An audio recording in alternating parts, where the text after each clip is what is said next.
kasih sudah setia bersama channel ini. Jangan lupa like, komen, dan subscribe. Selamat membaca dan mendengarkan.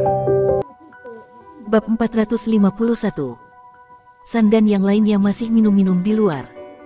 Tidak ada yang memperhatikan Jack dan Dennis diam-diam telah pergi. Keduanya sudah pergi ke toilet cukup lama. Orang-orang yang berada di meja yang sama dengan Jack dan Dennis tidak curiga. Mereka minum anggur cukup banyak dan itu dianggap sebagai sesi minum yang menyenangkan, sampai mereka pusing karena minuman itu. Pada saat ini, sebuah mobil sport melaju ke acara pertemuan dan diparkir di pintu masuk. Lana turun dan melangkah masuk. Dewi Perang. Beberapa petugas cantik yang awalnya berdiri di dekat pintu, berseru. Mereka menarik napas dalam-dalam, ketika mereka melihat seorang wanita cantik turun dari mobil. Ya Tuhan, ini benar-benar Dewi Perang. Bagus sekali, bahkan Dewi Perang ada di sini. Villa Carefree kita ditakdirkan untuk menjadi terkenal. Tidak hanya dua raja perang yang ada di sini, tetapi bahkan Dewi Perang juga ada di sini. Beberapa petugas wanita sangat bersemangat, sehingga mereka tidak tahu harus berbuat apa. Salah satu dari mereka bereaksi dengan mengatakan, kalian harus cepat masuk dan memberitahu Tuan Miller. Saya akan menyiapkan lencana memorabilia berlian untuk Dewi Perang. Tidak ada cara lain, karena lencana terbaik yang mereka siapkan adalah lencana berlian yang sama, yang mereka berikan kepada Raja Perang. Untungnya, mereka menyiapkan 2 tambahan. Jika tidak, itu pasti tidak cukup.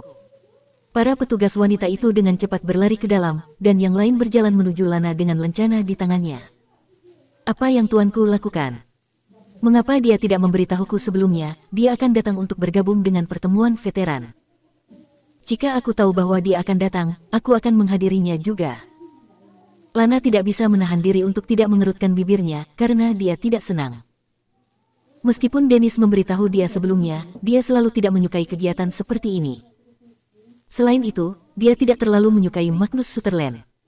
Dia selalu merasa orang ini tampak palsu. Namun, jika dia tahu bahwa Jack juga ada di sini, dia akan datang tanpa banyak alasan. Selamat datang, Dewi Perang. Dewi Perang, Anda sedikit terlambat. Kami sudah mulai acara makan siang. Namun, Anda tidak perlu khawatir. Kami telah memesan beberapa meja, dan masih banyak yang belum tersentuh. Ini adalah lencana memorabilia, yang kami siapkan sebagai kenangan akan jasa para veteran. Saya harap Dewi Perang bisa memakainya sebagai tanda kenang-kenangan. Petugas cantik itu segera berkata, setelah dia berjalan menuju Lana. Oke. Lana tidak tahu apa yang diinginkan Jack ketika dia memintanya untuk datang secepat mungkin. Dia mengangguk, mengambil lencana, dan memakainya sebelum melangkah masuk. Apa? Dewi Perang ada di sini. Ya Tuhan, Dewi Perang ada di sini. Cepat, semuanya. Bangun dan sambut dia. Dewi Perang ada di sini. Sangat berharga bagi kita semua yang ada di sini, kita bisa melihat sikap elegan Dewi Perang hari ini. Orang-orang yang masih makan dan minum di halaman menjadi sangat bersemangat ketika mereka mendengar bahwa Lana ada di sini. Semuanya, tidak perlu menyambutku, terus lanjutkan minumnya. Lana berjalan dengan langkah besar, dan berkata dengan ekspresi dingin di wajahnya. Setelah dia selesai berbicara, dia melihat sekelilingnya dan memilih untuk berjalan melalui jalan kecil, langsung menuju bagian dalam pintu belakang. Tidak baik. Tuan Miller sangat ketakutan, ketika dia melihat ke arah mana Lana berjalan. Dia segera berdiri dan segera mengikutinya. Bab 452. Tuan Miller sudah merasa ada yang tidak beres. Sungguh aneh Dewi Perang masuk ke dalam, setelah dia meminta semua orang untuk terus minum tanpa sepatah kata pun, segera setelah dia tiba. Apakah mungkin masalah itu terungkap? Dia dengan cepat memikirkan kemungkinan ini dalam hati. Jika masalah itu tidak terungkap, mengapa Dewi Perang berjalan menuju tempat itu? Yang lain tidak berani menyinggung Magnus, tetapi Dewi Perang berbeda. Magnus bukan apa-apa di depan Dewi Perang, bahkan mungkin ada kemungkinan dia membunuhnya jika dia tidak bahagia. Lagi pula, Dewa Perang Ethan Hayes tidak akan menyalahkan Dewi Perang Lana Zex jika dia mengetahui situasi yang sebenarnya. Dia memikirkannya dan memiliki perasaan yang rumit di dalam. Dia sudah melangkah mengikuti dan akan menghentikannya. Hei, Tuan Miller, apa yang akan kamu lakukan? Apakah kamu tidak mendengar Dewi Perang? Dia meminta kita untuk terus minum. San tidak menyangka, Raja Perang Hayes akan menariknya kembali dan berkata, kata-kata dari Dewi Perang, tidak peduli seberapa sederhana, adalah perintah. Apakah kamu ingin melanggar perintah Dewi Perang? Itu benar, sepertinya Dewi Perang sedang terburu-buru. Dia pasti memiliki sesuatu untuk dilakukan, dan kita hanya perlu mendengarkan perintahnya. Kata yang lainnya. Aku ingin bertanya apa yang diinginkan Dewi Perang. Ini adalah pertama kalinya dia datang ke sini, dan dia tidak terbiasa dengan jalannya. Aku khawatir dia tidak akan menemukan jalan keluar di sekitar sini. Tuan Miller dengan cepat menjelaskan. Dalam waktu sesingkat itu, dahinya sudah dipenuhi keringat. Tuan Miller sangat ingin masuk ke buku-buku bagus Raja Perang Sutherland, jadi dia secara proaktif memberikan 2 selebriti wanita kepadanya yang dia minati. Namun, dia tidak pernah menyangka, Dewi Perang akan datang ke sini juga. Itu bukan masalah, apakah dia menemukan jalan atau tidak. Kita hanya harus mengikuti apa yang dikatakan Dewi Perang.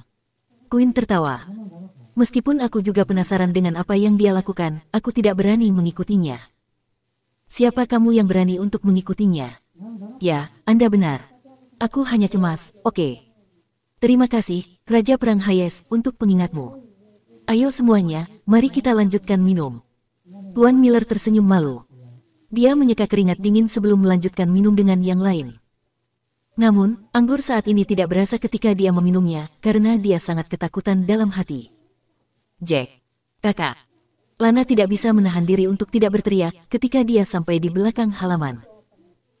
Dia ingin memanggilnya sebagai tuan, tetapi dia ingat pengingat Jack untuk tidak mengungkapkan kepribadiannya yang sebenarnya, maka dia hanya memanggilnya sebagai saudara laki-laki. Salah satu pintu kamar terbuka, Dennis melambai pada Lana dan dia segera masuk. Tak lama kemudian, Lana tahu segalanya dan dia juga tahu tentang rencana Jack. Aku sudah merasa sejak lama, Magnus Sutherland ini orang yang aneh. Dia memberiku perasaan bahwa dia bukan seperti yang dia gambarkan di luar. Aku tidak tahu dia orang brengsek seperti ini. Tuan Miller ini juga orang jahat. Bagaimana dia bisa menggertak dan memaksa orang lain dengan uang hanya untuk menyenangkan Magnus? Untungnya, kakak Jack menemukan ada yang tidak beres dan mengikuti mereka ke sini. Setelah Lana berbicara dengan marah, dia menatap Jack. Kupikir kau memintaku untuk ikut minum di sini. Aku tidak menyangka kau ingin aku melindungimu. Jack tersenyum malu. Lakukan ini untukku dulu. Ada banyak waktu bagi kita untuk minum-minum di masa depan. Omong-omong, kamu bisa datang untuk minum di hari ulang tahun Tuan Tua Taylor. Tinggal 10 hari lagi dari perayaan ulang tahunnya yang ke-70, dan aku akan minum-minum denganmu saat itu. Lana segera memutar matanya ke arah Jack. Bagaimana mungkin beberapa minuman sudah cukup? Kita membutuhkan setidaknya beberapa botol, kan? Atau kamu hanya meremehkan kemampuan minumku? Segera, suara pertempuran yang intens datang dari dalam, disertai dengan suara berbagai furnitur yang dihancurkan. Apa yang terjadi di halaman belakang? Mengapa mereka mulai berkelahi? Bab 453. Queen dan yang lainnya segera berdiri setelah mendengar suara yang datang dari halaman belakang.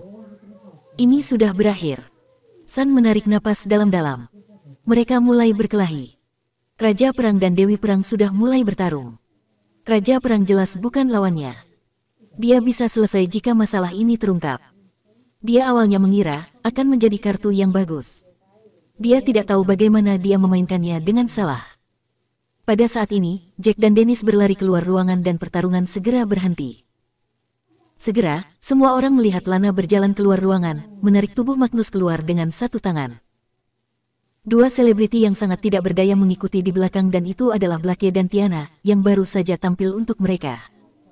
Bagaimana mungkin? Raja Perang terbunuh. Kenapa? Bukankah Raja Perang Bintang 7 sudah mabuk, jadi dia pergi untuk tidur?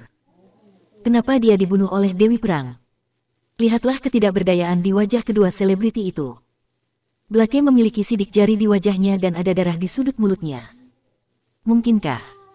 Para prajurit mulai berdiskusi di antara mereka sendiri dan memiliki tebakan mereka sendiri. Lana berjalan mendekat dan melemparkan tubuh Magnus ke tanah. Dia memandang Blake dan yang lainnya sebelum berkata, kalian berdua, tumpahkan semuanya secara detail. Ada orang lain di sini yang harus mati. Kaki San menjadi goyah ketika mendengar ini dan langsung jatuh ke tanah. Tuan, ada apa denganmu? Satu demi satu, para pelayan yang tidak tahu apa yang sedang terjadi, berjalan maju dan ingin menarik Tuan Miller ke atas. Namun, San saat ini seakan sudah menjadi tumpukan lumpur, dan tidak bisa ditarik. Ada beberapa orang yang sadar akan apa yang telah mereka lakukan. Lana memandang Tuan Miller dengan dingin dan berkata, Ini Tuan Miller. Untuk masuk ke buku bagus Magnus, dia benar-benar mengancam kita dan meminta kita untuk tidur dengannya. Pada awalnya, dia menjanjikan kita 50 juta dolar dan kita menolak. Kita masih menolak ketika dia menjanjikan kita 70 juta dolar. Dia mengancam kami dan mengatakan bahwa dia akan membunuh kami jika kami tidak setuju. Kami tidak punya cara lain selain mengikuti kemauannya. Tentu saja, Magnus Sutherland bertindak seolah-olah dia sedang mabuk dan segera datang ke kamar belakang. Kemudian, dia ingin mengambil keuntungan dari kami dan memukul kami ketika kami menolak. Tiana mulai menangis lagi ketika dia memikirkan yang telah terjadi sebelumnya. Blake melanjutkan, untungnya, saudara Jack dan Marshal Dennis mendengarkan sesuatu yang salah ketika mereka pergi ke toilet dan memanggil Dewi Perang. Dewi Perang bergegas tepat waktu, menyelamatkan kita, dan membunuh orang ini. Untungnya, aku sedang makan di dekat sini dan aku bisa datang dalam waktu singkat. Jika tidak, keduanya akan dinodai oleh Magnus Sutherland. Lana juga menambahkan dengan marah. Bagaimana? Bagaimana itu mungkin? Pamanku bukan orang seperti itu. Dia adalah Raja Perang. Dia mencintai prajurit seperti putranya, dan dia memiliki reputasi yang baik. Quill terkejut ketika dia melihat Magnus sudah mati, dan dia masih ingin berbicara atas nama Magnus. Namun, suaranya menjadi lebih lembut saat dia berbicara, karena dia tidak yakin dengan apa yang dia katakan. Dia tahu dengan jelas betapa munafiknya pamannya. Dia adalah Raja Perang. Kamu ingin menggunakannya untuk menekanku. Aku adalah Dewi Perang. Lana menatap Quill, membuatnya mundur beberapa langkah sebelum berkata, mungkinkah apa yang saya, Dewi Perang, lihat dengan mata kepala sendiri, palsu. Bab 454.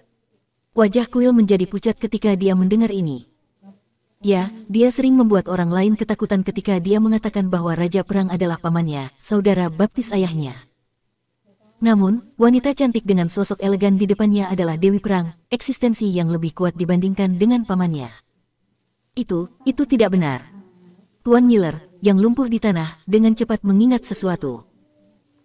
Sebelumnya, Raja Perang Sutherland telah memasuki ruangan untuk sementara waktu, dan bagaimana mungkin dia tidak mendapatkan apa yang diinginkannya setelah sekian lama. Kecuali jika Raja Perang Sutherland sedang mengobrol dengan dua wanita cantik di sana. Jika tidak, dalam keadaan normal, apa yang terjadi di antara mereka seharusnya sudah berakhir sebelum Dewi Perang tiba. Jika Raja Perang Sutherland tidak tertangkap basah, Dewi Perang tidak akan membunuhnya jika dia menolak untuk mengakui dan tidak ada bukti, kan? Apa yang salah? Wajah Lana berubah dingin dan berjalan langsung menuju ke pihak lain. Orang sepertimu, yang menggertak dan memaksa gadis-gadis untuk melakukan sesuatu yang tercela, pantas mati. Lana tidak bodoh dan dia tahu itu, dia segera menyeret Tuan Miller ke depan semua orang, dan dia langsung menamparnya di antara kedua alisnya. Suara yang dalam bisa terdengar dan Tuan dari Villa Carefree terbunuh, begitu saja. Set. Banyak orang mengambil napas ketika mereka melihat adegan ini. Dewi Perang ini memang kejam saat dia membunuh tanpa ragu-ragu. Dia membunuh Raja Perang begitu saja dan Tuan ini juga, dengan mudah. Mengingat hubungan kita sebagai teman di medan perang, pada awalnya adalah tema yang cukup bagus, pertemuan ini untuk meningkatkan hubungan yang baik di antara kita, para veteran. Saya tidak tahu, beberapa Raja Perang akan rusak tidak lama setelah mereka meninggalkan medan perang dan memiliki cukup banyak uang. Saya sangat berharap semua orang akan mengambil ini sebagai pelajaran. Jika saya menemukan sesuatu seperti ini lagi, hanya ada satu akhir untuk orang itu dan itu adalah kematian.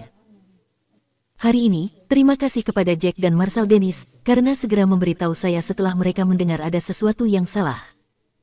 Ini mencegah dua selebritas terkenal agar tidak dicemarkan. Ini adalah sesuatu yang patut untuk dipuji. Kita masih tentara Daxia setelah kita pulang dari medan perang. Kita masih dibutuhkan untuk berkontribusi pada Daxia dan menjadi contoh yang baik. Kita harus berani melangkah ketika kita menemukan ketidakadilan. Lana berkata dengan suara emosional, memuji Jack dan Dennis lagi. Dia kemudian berkata kepada para pekerja di Carefree Villa yang gemetar, bawa kedua tubuh ini dan berikan kepada anjing-anjingnya. Semua orang yang belum selesai makan dan minum dapat melanjutkan. Itu benar-benar keji. Aku tidak tahu Magnus Sutherland adalah orang seperti itu. Queen juga sangat marah saat dia menamparkan pahanya. Saya tidak akan melanjutkan minum karena ini sudah selesai. Saya merasa jijik, sampah semacam inilah yang mengundang saya untuk minum. Yang lain secara alami tidak punya rencana untuk terus minum. Banyak dari mereka berdiri dan bersiap untuk pergi. Mereka tidak tahu bahwa Lana memikirkannya dan berkata pada saat ini, "Oh ya, sepertinya 10 hari lagi adalah ulang tahun ke-70 Tuan Tua Taylor." Jack melakukan sesuatu yang berarti hari ini dan menyingkirkan sampah bagi kita. Kita juga harus mendukungnya, semua orang yang ingin minum dapat menghadiri pestanya. Di sisi lain, wajah Jack menjadi gelap ketika dia mendengar ini. Tuan Tua Taylor mungkin mengalami serangan jantung jika Dewi Perang pergi ke sana untuk menghadiri pestanya. Namun, karena Lana sudah mengatakannya, dia tidak bisa menolaknya. Dia hanya bisa tersenyum. Aku akan menyambut semua orang yang datang. Kita akan bertemu di rumah keluarga Taylor setelah 10 hari. Bagus kalau begitu, hanya kita yang boleh tahu tentang masalah ini. Jangan berkeliling dan menceritakannya kepada orang lain. Lana tahu Jack tidak suka pamer, dan dia takut itu akan menjadi pesta besar, terutama ketika hanya ada 10 hari untuk persiapan acara ulang tahun. Baiklah, kalau begitu aku pergi dulu. Lana memandang Jack setelah dia berbicara dan pergi. Bab 455. Jack dan Dennis juga pergi tak lama kemudian. Untungnya, dia pintar dan dia ingat Lana. Jika tidak, identitasnya sebagai prajurit tertinggi tidak dapat disembunyikan jika dia membunuh Raja Perang Bintang 7. Quill membawa pengawalnya, cepat-cepat pergi dari Carefree Villa. Wajahnya masih sangat gelap saat berada di dalam mobil. Mother of Asterisker, itu semua karena pria bernama Jack. Kalau bukan dia, pamanku tidak akan mati. Quill mengepalkan kedua tangannya dan sangat marah. Orang itu memiliki kemampuan, dan dia bukan seseorang yang bisa ditangani oleh pengawal biasa. Aku tidak tahu kalau dia orang yang sangat cerdas. Dia tahu bahwa dia dan Dennis bukan lawan Raja Perang, jadi dia memanggil Dewi Perang. Dewi Perang adalah seseorang yang tidak tahan dengan kejahatan seperti ini, jadi dia membunuh Raja Perang Sutherland dengan marah. Salah satu pengawal memikirkannya dan berkata, "Aku tidak peduli. Kita akan membiarkan Marsekal Dennis ini pergi, karena dia bukan sasaran empuk dan dia adalah bawahan Queen Hayes. Namun, Jack hanyalah seorang prajurit biasa dan aku, Quill Senos, tidak akan membiarkannya pergi dengan mudah. Bagaimanapun juga, keluarga Senos adalah keluarga besar di Sky City. Saya bahkan tidak takut dengan keluarga Drake di sini, bagaimana saya bisa takut pada pria seperti itu?" Quill semakin marah saat memikirkannya. Keluarganya telah tumbuh lebih kuat selama 2 tahun ini karena hubungan mereka dengan Magnus. Apalagi, setelah Magnus kembali dari medan perang, itu membuat mereka lebih kuat dan tak kenal takut. Dia tidak pernah menyangka, menghadiri pertemuan yang diselenggarakan pamannya akan menyebabkan dia terbunuh. Bahkan pemilik villa dibunuh oleh Dewi Perang. Dia memikirkannya sebentar sebelum menelepon ayahnya. "Ayah, Paman Sutherland. Dia sudah mati." Ketika dia mengatakan ini, Quill juga tidak percaya bahwa ini benar-benar terjadi. "Quill, kamu tidak bisa membuat lelucon seperti itu. Pamanmu Sutherland adalah Raja Perang Bintang 7, bagaimana dia bisa mati?" Master Senos tertawa dan terlihat jelas bahwa dia tidak percaya pada Quill. "Ayah, itu benar. Itu benar-benar sebuah kebenaran. Dia dibunuh oleh Dewi Perang bersama dengan pemilik Villa Carefree." Quill hampir menangis saat dia berbicara. Dia merasa sangat sedih karena Magnus memperlakukan keluarganya dengan baik dan bahkan memperlakukannya sebagai putranya sendiri. "Apa?" Master Senos tiba-tiba berdiri dan wajahnya menjadi gelap. "Apakah dia menyinggung Dewi Perang? Apakah itu Dewi Perang, Lana Zex, dari Eastfield? Bagaimana dia bisa mati karena makan siang dan pertemuan sederhana untuk merayakan hubungan para veteran? Bagaimana mungkin?" Master Senos masih menolak untuk percaya pada kenyataan ini. Lagi pula, Magnus tidak bodoh, bagaimana dia bisa begitu mudah menyinggung Dewi Perang? "Ayah, itu terjadi seperti ini. Anda juga tahu Paman menyukai wanita cantik, kan? Kebetulan Tuan Miller mengundang beberapa selebritas cantik untuk bernyanyi sebagai bagian dari pertunjukan hari ini. Lalu, Paman memperhatikan Blake dan Tiana. Pada awalnya, Dewi Perang tidak ada di sini, jadi tidak ada yang terjadi." Quill dengan cepat memberitahu ayahnya tentang semua yang terjadi hari ini secara rinci. Ini semua karena Jack dan Dennis. Mereka memanggil Dewi Perang, dan setelah dia tahu tentang apa yang terjadi, dia membunuh paman dan pemilik villa. Tidak mudah menyinggung Marsekal Dennis itu. Aku tahu dia punya latar belakang yang cukup bagus, dia bawahan Raja Perang Queen Hayes. Wajah Master Xenos menjadi gelap di ujung telepon yang lain. Itu adalah saudara baptisnya. Aku tahu, tapi kita harus mencoba yang terbaik untuk membunuh pria bernama Jack ini. Quill mengertakkan gigi dan berbicara dengan marah.